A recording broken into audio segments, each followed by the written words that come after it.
Hey, Slater Crusaders, America's the greatest country in the world. Welcome to our special Total Recall. Gavin Newsom. Cuomo's gone. That's good. Now it's our turn here in California. I live in San Diego, and we are recalling our governor on September 14th. There's two questions on the ballot. That's it. First, do you want to recall the governor? Yes or no?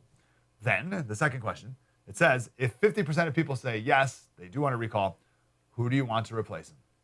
And there's a list of, I think it's 46 candidates. Whoever gets the most votes, they're the governor like 2 days later. There's no messing around, and you don't need a majority, so there's no runoffs. And no, it's just whoever gets the most. So the winner could get 10% of the vote, right? And they're the governor, that's it. Now, one would think that Newsom would be safe and be feeling confident about his chances, especially in a blue state like California, right? But the other day, he was found clearing garbage from a burned out homeless encampment in San Francisco. Oh, there he is with his work gloves, his trusty work gloves, sleeves rolled up like one of the people. Yeah, let's just say he doesn't normally clean up homeless encampments on Tuesday mornings. You with me? He did a press conference recently and got a little testy. Didn't quite look like a governor who thinks he'll be governor for much longer. I want to play two clips from that press conference. Coming up in the next segment, we're going to talk with our friend John Phillips, KABC in LA, and we'll play the real testy part. But before I want to play these clips, know this, because you may be thinking, I don't care. It's California. I don't live in that godforsaken state. Why do you, Slater? I live in America. Here's why it matters. California is a crystal ball for the rest of the country. I hate that that's the case, but it is. We can all look to Europe for what's coming next to California, and the rest of the country looks to California for what's coming to you. That's why it matters about what's going on in California. Also, a recall of Gavin is an amazing momentum boost for 2022 and for you, wherever you are. The problem is, on the flip side, if Newsom survives this recall, then he will be emboldened like never before. And then that could create some momentum for him, for the Democrats, for the left. That could be bad for 2022. So we got a lot riding on September 14th either way.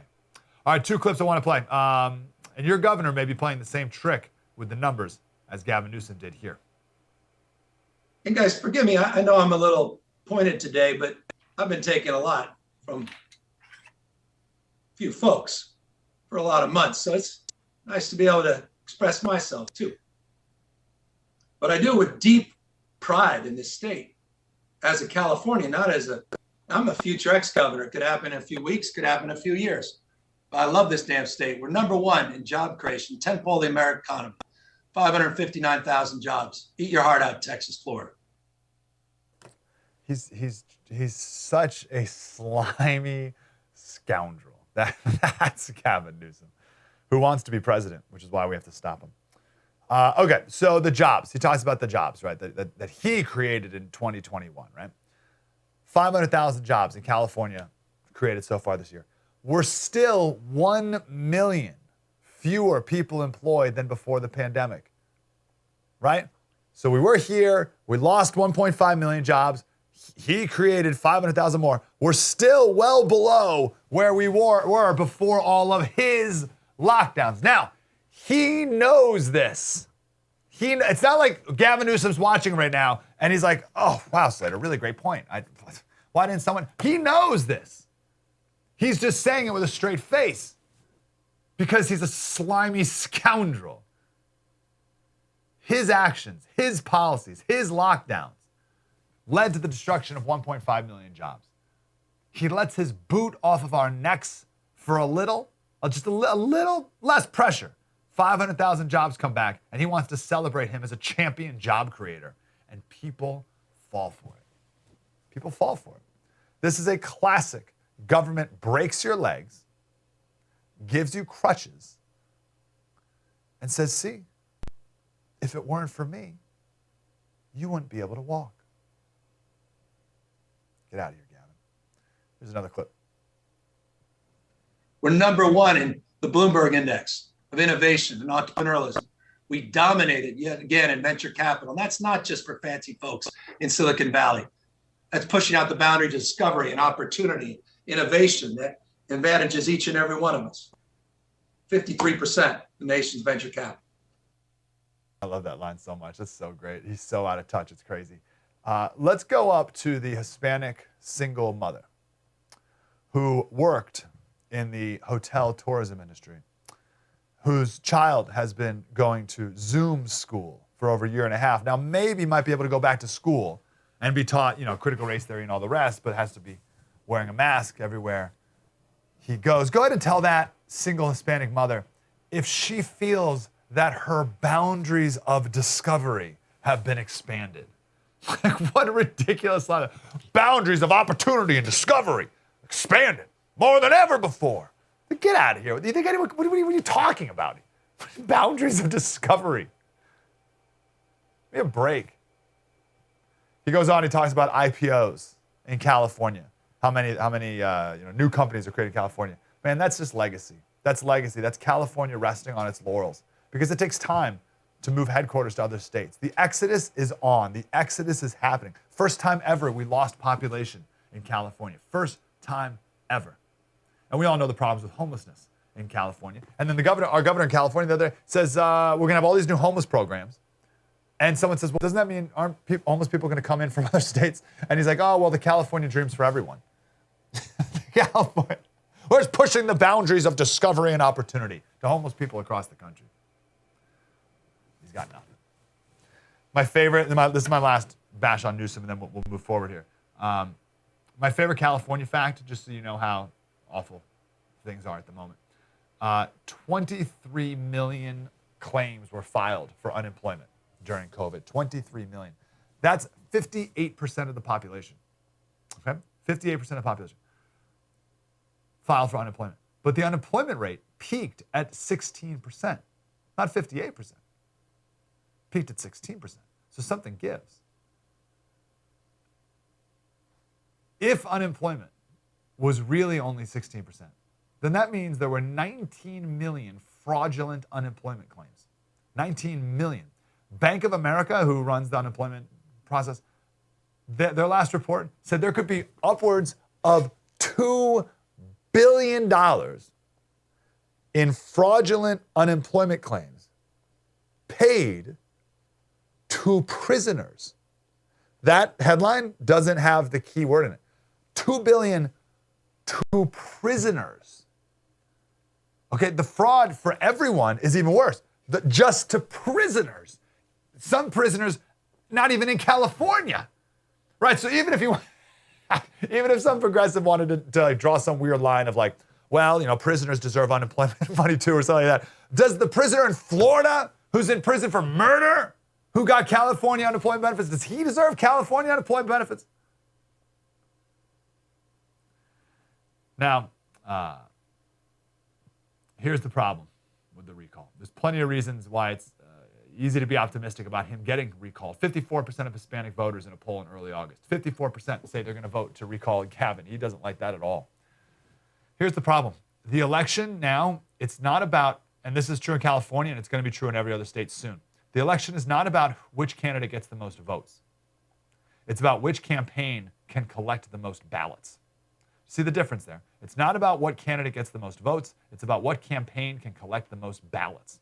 California, everyone gets a ballot in the mail. Most people don't even know there's a recall going on. Most Californians don't even know there is a recall. Most Californians don't know who the president is. Most Californians don't know who the governor even is. All right? So most don't know what's going on. Most people aren't paying attention to anything, which means there's a lot of unaccounted for ballots that are just floating around all over the place. So what's going to happen is a union goon knocks on the door and says, hey, how are you? I'm from the Save the Puppies campaign. Did you get a ballot in the mail? And the person's going to say, I don't know what you're talking about. And they're like, oh, it looks like this. I'll say, oh, yeah, I got that the other day. I threw it away. Now, California, for the first time ever, you can now print out your ballot. You can print it out yourself. So you're going to have these union goons going around printing out ballots on the spot. Say, hey, sign this. We'll vote to save the puppies, and we'll turn it in for you. The head of the labor union said, we are confident of the machine that we created in Los Angeles. We're not going to leave any vote out there. So you see the difference between it's not about who gets the most votes, it's about who collects the most ballots. And the unions are very good at that. So who are the candidates? Let's go over them quickly here. The front runners, there's 46 of them. Larry Elder seems to be one of the big front runners here. Talked to him many times on the show here, of course, radio host. Here's the running, the running scroll. Caitlyn Jenner, Olympian. I don't know how else you want. The former mayor of San Diego, Kevin Faulconer, who is as vanilla and boring as any human being could possibly be, but he's like the insider Sacramento Republican pick. It's Kevin Faulconer. Doug Osei is a former congressman up in Northern California. He's been on the show a couple times before. Kevin Kiley's great. He's a very up-and-coming young assemblyman in Sacramento, super sharp guy. He's running. John Cox, he's run for governor a bunch of times and lost, but he has a lot of name recognition. Because of that, he travels around with a bear, like a real bear, like a big brown bear. He travels around at his campaign time. One poll I saw, the front runner was, those are all Republicans. This poll had a front runner as Kevin Paffrath. Have you heard of this guy? He's a YouTube real estate celebrity. He has 1.7 million subscribers on YouTube. He's literally the front runner in this poll by quite a bit over Larry Elder. He's 29. He's running as a Democrat, but he's like an independent. He's a young millennial independent guy, right? I think he ran as a D just to get people will vote for like a Democrat over anyone else. But he's against the lockdowns and he's against the mandates. So that's a good thing. The main goal, and I've talked to all these candidates before, and I like, say something bad against this guy, say something bad against, and they won't. They're like, no, we're not. We're not running against each other. We're running against Gavin Newsom. The main goal is to get rid of Gavin Newsom because it will end his reign of terror here in California. And as a wonderful gift to you, America, it will once and for all end Gavin Newsom's political aspirations. Because once he's recalled in California, he'll never run for president. So he'll never be able to inflict himself on you. Recalling Gavin Newsom. Total recall. You're on the Mike Slater Show. John Phillips coming up next. Spread the word.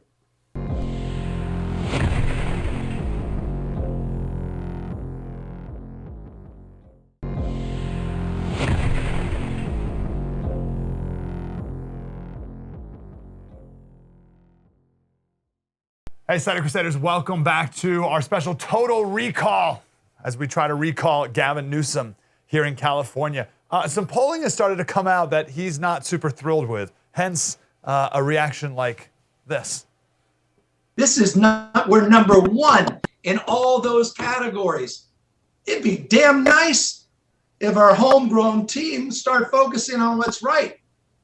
Everybody outside this state is about this state because of our success, and I'm proud of it. I'm not naive about our competitive liabilities, and that's why we're trying to address them. But I also think there's a lot to be proud of in this American dream, of which there's only one state with its own, and that's the California dream. Forgive me, Stephanie, I think it's still alive and well. John Phillips is here. He's the host of KABC in LA and also a writer at the Orange County Register. John, how are you, brother? I'm good. How are you? Man, really good to talk to you. First, your prediction. Do you think Gavin Newsom will be recalled on September 14th? Well, I think you saw everything in that last clip you just played where Andrew Dice Newsom is starting to feel the heat. Recent polls have this race within the margin of error. And whenever you have something like a recall with the framing that goes along with it, anytime there are undecided voters, you have to assume they're going to break against the incumbent. I mean, think about the question. A relationship with a governor is like a marriage. If someone were to come to you and say, what do you think about your marriage? Do you think about dissolving it right about now? And you were to say, I'm unsure, that means yes. So I'm going to add all the undecideds into the yes category, which currently has this thing passing by a narrow margin. I would have told you last week that Gavin Newsom is the most unpopular governor in the country, not named Andrew Cuomo. Now I can tell you Gavin Newsom is the most unpopular governor. I'm totally with you, and we've talked about this before, until they did the automatic mail-in ballots where everybody gets a ballot. And there's so much corruption there, people knocking on doors, hey, did you get a ballot? And people saying like, wait, what? What's a ballot? And now they can just print them out and just sign this, and they can just grab as many ballots as they can and knock on as many doors. And I just feel like that's too difficult of a hurdle to overcome. Walk me off that ledge. Well, in politics, you always have to worry about the laws of unintended consequences. And when you look at the internals of these polls, there's a few things that jump out at you. First and foremost, 54% of Latinos want Newsom recalled. Part of the reason that they went to this all vote by mail election was that they wanted to increase Latino turnout, assuming that Latinos would come out heavily for Newsom, as they did the last time he ran for governor. Well, if these polls are accurate, what they did is going to backfire. Because for a lot of people who typically vote Democrat, who are upset at the shutdowns, they're upset that schools haven't had on-campus instruction for a long period of time, he's made it very easy for them to punish him by just taking their ballot from the mail, filling it out, putting it back in the mail, and sending a message to Sacramento. I really do think that if Latinos end up going against him on Election Day, he's done. Wow. Do you think people are paying attention? Do you think people in California are paying attention? Like you and I, we're in the game. We're in the business, right? So it's easy for us to think that everyone's as in it as we are. Do you think the average / below average person in California is actually paying? And I don't mean like below average, intellectually. I just mean like, just your average person in California. Do you think they are really paying attention and even know who Gavin Newsom is? Well, I had a long talk yesterday with the Democratic numbers cruncher. And he said that based on all of his research, and this is reflective of what I see around the state, what I hear from my listeners, is that Republicans are actively paying attention. They're motivated. They want this guy gone in the worst possible way. But you can fit all the Republicans in the state in a phone booth, so that doesn't matter. The question is, what do Democrats do? And right now, Democrats are apathetic about Newsom. Some of them are mad at him because they thought that he reopened the state too soon, if you can believe that. Others work in industries that were totally decimated by his policies. And even though they have partisan inclinations, they say, wait a minute, I couldn't operate my restaurant. I couldn't go to work to Disneyland or the movie theater or my restaurant, whatever. And so those people are mad at him for different reasons. So he's taking incoming fire from all sides, and that's put him in a very precarious situation. You talked about backfiring earlier, and I think I never understood his decision, and I think it was his, correct me if I'm wrong, to move the election as sooner. Yeah. And he thought that would be better. And I was like, I feel like that's worse because the longer you go, my thing is people would kind of forget all this stuff a little more. And now it's a little fresher. What do you think of that move? Yeah, well, his popularity numbers were really high when he made that decision. So he thought that there could be another wave in the fall during normal cold and flu season, which would result in more shutdowns, which would make him unpopular. So the reason he had the election sooner was, why not have it when unpopular? But to go back to what I was just saying, Democrats right now could take him or leave him. And what he's going to have to do is find a way to increase turnout or to get Democrats to show up. If he gets Democrats to show up, it's game over. However, that's a tough task right now, given the fact that they have so many grievances with him coming from so many different directions. I was having a conversation with my neighbor, who's a smart lady and a lefty, about it, and she's furious with him.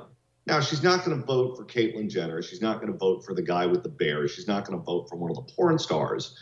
But the threat is that she won't vote at all. And I think that's where a lot of Democrats are right now. And that should scare the living bejesus out of them. Yeah, interesting. Last question about the election, then I want to move forward with some stuff. The state, we're still in a state of emergency here, right, in California? Yeah. Do you know if the mail-in part, is that the law, or is that allowed only because we're still in a state of emergency? Well, that was the excuse that they used when the legislature decided that they would go to an all vote by mail election. That the pandemic is still here, he still has his emergency powers, so let's just do it this way so we keep everyone safe. In reality, they thought that this would increase turnout among his base. But again, given the numbers of where Latinos and young voters and other people are, a quarter of Democrats in the last poll said that they would vote to recall him. So he's definitely in the danger zone in any number of categories, and that all vote by mail election could really haunt him. And I think when kids are going back to school with masks too, that's going to be another reminder that this is craziness. What for people who don't live in California and maybe don't know much about Gavin Newsom, give us a little history. What do we need to know about Gavin Newsom? Apparently with Cuomo, all we need to know is he's Italian. That explains everything, all the touchy-feelies and everything. What do we need to know about Gavin Newsom? Gavin Newsom is a guy who comes from San Francisco, an old-time San Francisco family. He's tied into all of the big political families from that area, the Pelosi's, the Browns. Willie Brown certainly was the one who first appointed him to the San Francisco County Board of Supervisors, which is also their version of the city council. And he's really been the golden boy. The Gettys, which are the rich family from San Francisco, the benefactors of Democratic politics up there, they certainly molded him, and they helped finance his campaigns and pushed his career. He always had aspirations of going to the highest levels of the political system. Governor of California is not where he wants to end up. He wants to be president someday. He wants to go on to bigger and better things. And if he loses this election, that's over. He's going to have that big L branded on his forehead for the rest of his career. So if he is putting all of his eggs in this basket, which is part of the reason why the Democrats were so adamant about making sure that no other big name Democrat put their name on the ballot in question 2. They are all in on Newsom. He's going to win this thing in his mind, move on to re-election, and then it's all about the White House. What drives him? I'm sure there's lots of different motivations that drive different types of politicians. What's his motivation? He enjoys the money. He enjoys the celebrity. He enjoys the fame. He likes being the guy in the room that makes the decisions. I mean, you look at him. If you were casting a governor of California, it would be Gavin Newsom. He really does believe this destiny. He believes this is what he's meant to do. And he's really angry. And that's why in that clip you played, he is lashing out at those of us who are trying to take away from what he believes is rightfully his. Last question for you. In that clip, he's talking about people criticizing California and all these problems. And they listed off all these things that we're number one in, right? We're growing, number one in IPOs, number one in this, blah, blah, blah, blah. More jobs than Texas and Florida. So eat your heart out, Texas and Florida. I think he even used that line. So what do you make of those victories that he's claiming? Well, he's not talking about the cost of living, which is what's pushing people out of the state. Taxes are certainly an important component of that. But Sacramento also gets cavalier with how they describe taxes. For example, when you pay your car tax, it's not a tax, it's a fee. If you send your kid to Cal State, the Cal State system or the UC system, those are fees. If you go to a park, that's a fee, it's not a tax. So they hide the amount of taxes that the average person pays, but also their regressive policies about building new housing causes the cost of housing to go through the roof.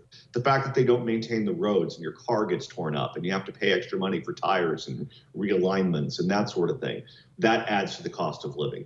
You can't use the public parks and the libraries and the beaches because they've allowed the homeless to take over. So you may have to pay for plane tickets to go someplace else to take your kids to the beach.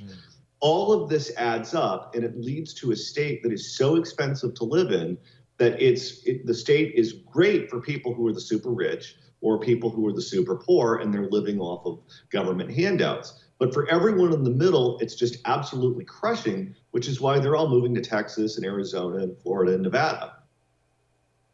John Phillips, you're the man. Really appreciate you, man. It's an exciting time. Glad you're here. Thanks, brother. KABC, John Phillips, Orange County Register. More coming up next. Spread the word.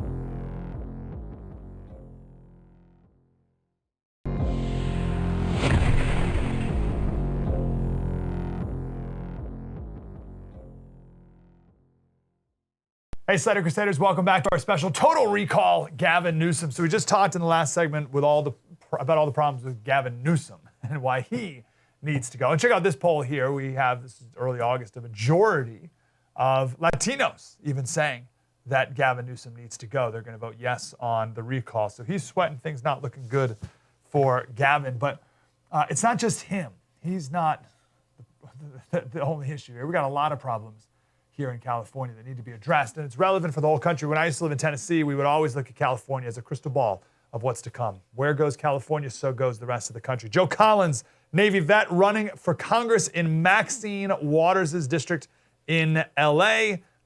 Joe, how are you, brother? How long has Maxine Waters been in Congress? She's been in Congress, I think, a little over 30 years.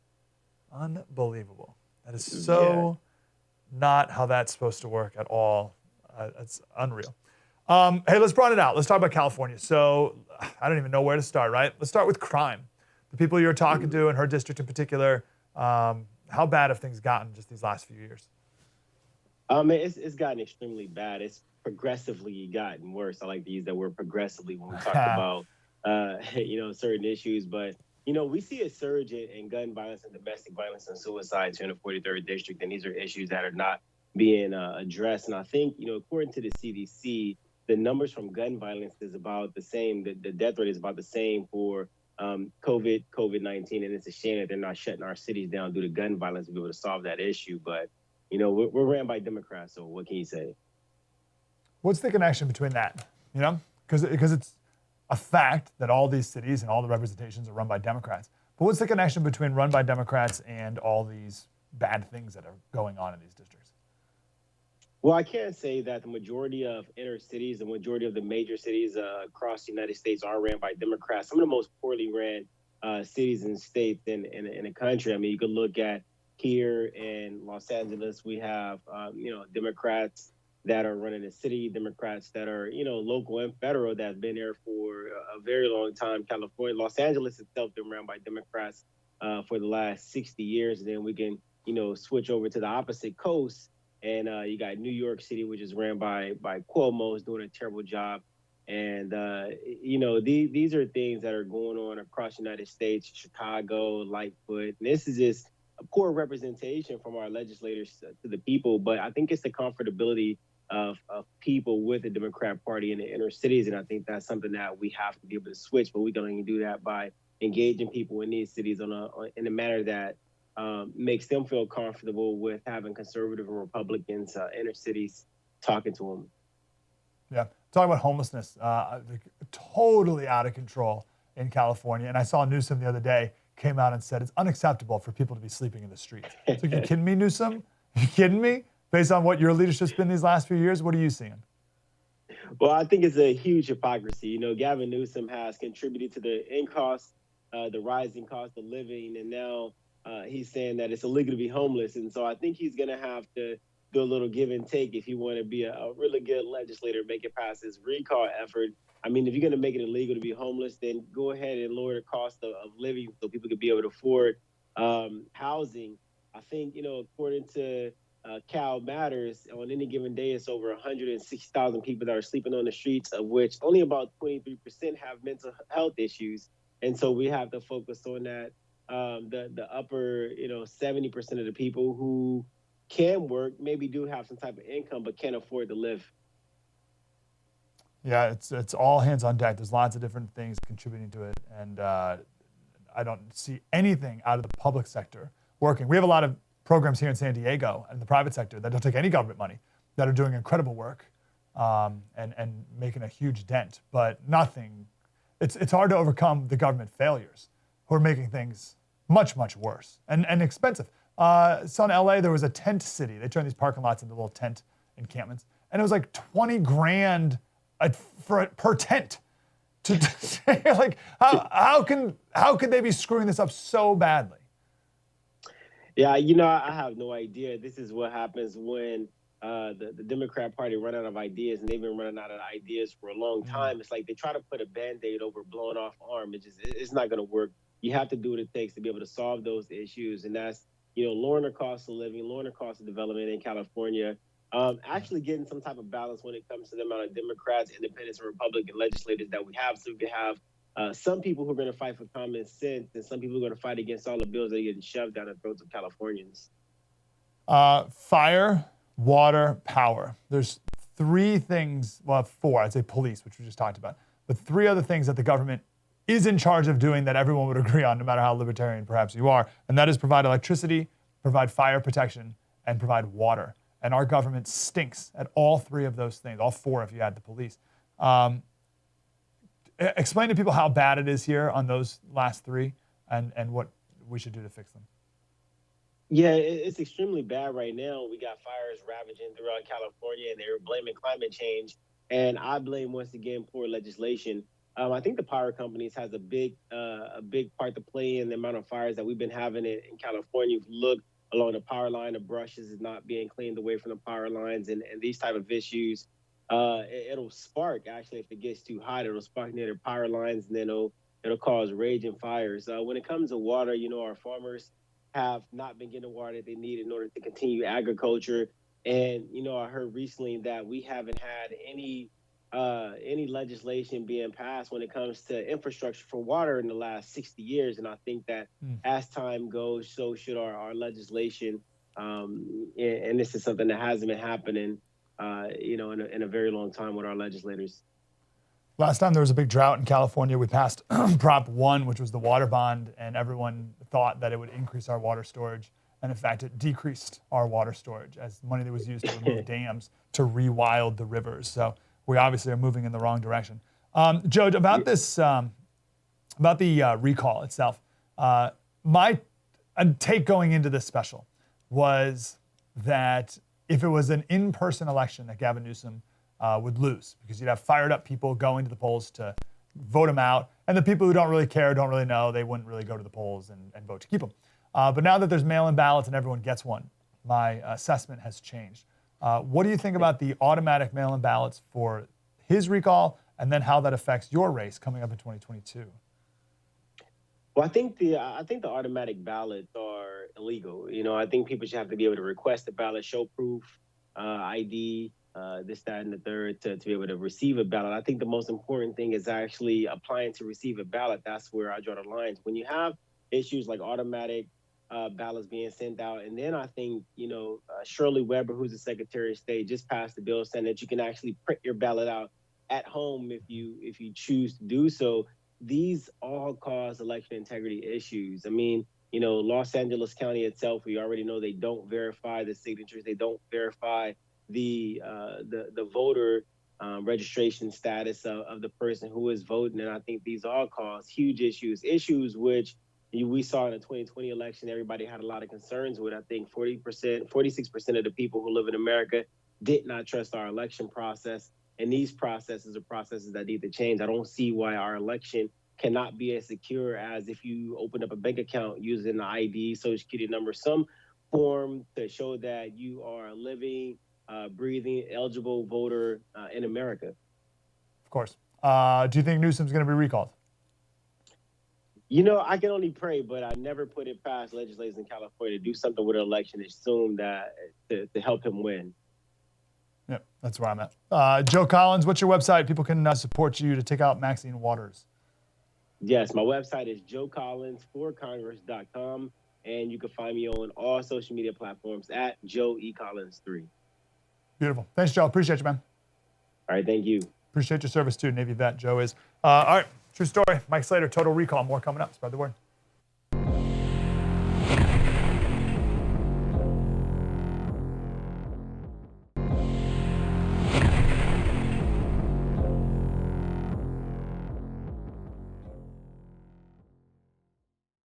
Hey, Slater Crusaders, welcome back. Total Recall, Gavin Newsom, September 14th. That's the big day when we try and hopefully recall the governor of California. So you're anywhere else around the country, like Slater, I don't care what goes on in California. California is the crystal ball for the rest of the country. Whatever happens here eventually will spread across the country. Policies and also politicians. Right? Kamala Harris is the vice president. Well, she is from California, from San Francisco. Took really the exact same road that Gavin Newsom is trying to take to the White House as well. We stop him in California, then you're welcome. We'll stop him from running for president, and some policies that he's passed as well. Susan Shelley is here. She's from the Howard Jarvis Taxpayers Association. If you're not familiar with them, the one good tax, low tax we have in California is our property tax. That's because of Howard Jarvis, and now the Howard Jarvis Taxpayers Association. And she's a writer at the wonderful Orange County Register as well. Shelley, how are you? Susan Shelley, how are you? I'm great. How are you, Mike? Good to talk to you. Do you think Gavin Newsom will be recalled? You know, I'm starting to think he will be. He looks terribly, terribly nervous. He seems to be cracking up with tension, snapping at reporters, snapping at everybody. And it certainly looks like he got some very bad news from his pollsters. Yeah, it's wild to think. So all signs would point to it. But as we talked about in the first segment, the way that they're doing the voting with the mail-in ballots and all that, I'm less optimistic than I would be otherwise. How do you feel about that?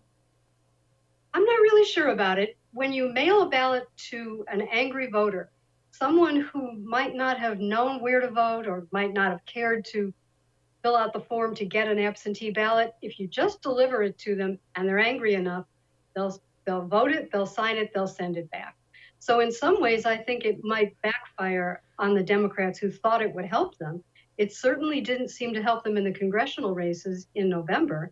A lot of Republicans prevailed in races that were very close. And that might have been because of mail-in ballots to depressed Republican voters who normally wouldn't bother. But as long as you're sending it to them, you're sending it back. Wow. Oh, that'd be such a beautiful thing if it backfired.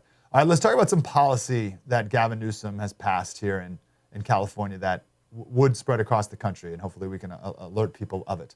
What are some that stand out to you that are particularly bad? Well, his whole climate policy is completely counterproductive. For example, they're trying to reduce greenhouse gases, which is mostly symbolic because California is just a tiny fraction of the Earth's global greenhouse gas emissions. But it's very expensive. It has raised the cost of living in California to the highest in the nation and given us the highest poverty rate in the nation. You should see the utility bills and the gas prices. And there's a cap and trade program to try to discourage greenhouse gas emissions, which is like a tax on everything. It's a tax on everything that's manufactured or transported. It's a tax on gasoline and electricity. It's a hidden tax that is making the cost of living so much higher. If that goes national, people will not be happy. You know, in that press conference that you spoke of where he got a little testy, we played it a couple times today, and a part of it he says that for middle-class people, the tax burden is the same in Texas as it is in California. And he got all, no one prints that. How come no one prints that? You don't hear that anywhere. Is that true? I'll tell you why no one prints that, because it's not true. First of all, if you average the property taxes in, yes, California has perhaps lower property taxes than Texas does. However, the only reason for that is Proposition 13, which he tried to undermine in November with another proposition that would have raised property taxes. So he's taking credit for something that he's trying to destroy, which is kind of the theme of the whole administration. He's destroying the state of California. What a great point. The three things that the government should provide for police, fire protection, water, and electricity. Our government's not doing any of those things.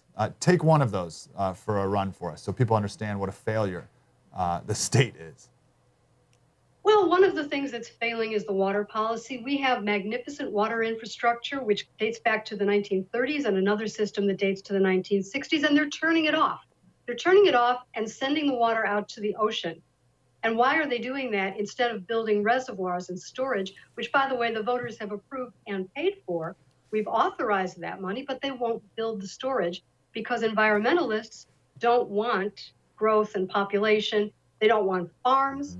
We're starving the farms. I think people want to maybe buy that land and use it for solar farms, put out solar panels everywhere. But we have to eat. And if we don't eat, it doesn't really matter if we're made extinct 100 years from now, if we're going to all starve to death right now. It's just a short-sighted, it's a policy that's a pose. You know, they're posing to look like they care about the climate, but it's counterproductive. It's making California unlivable. Newsom says he loves the Central Valley. right? For everyone not from California, Central Valley is where we grow all the food in the country. He loves them. He loves the people of the Central Valley, always has. Well, not always, just since the recall qualified. What's the worst thing he's done for the people who grow our food?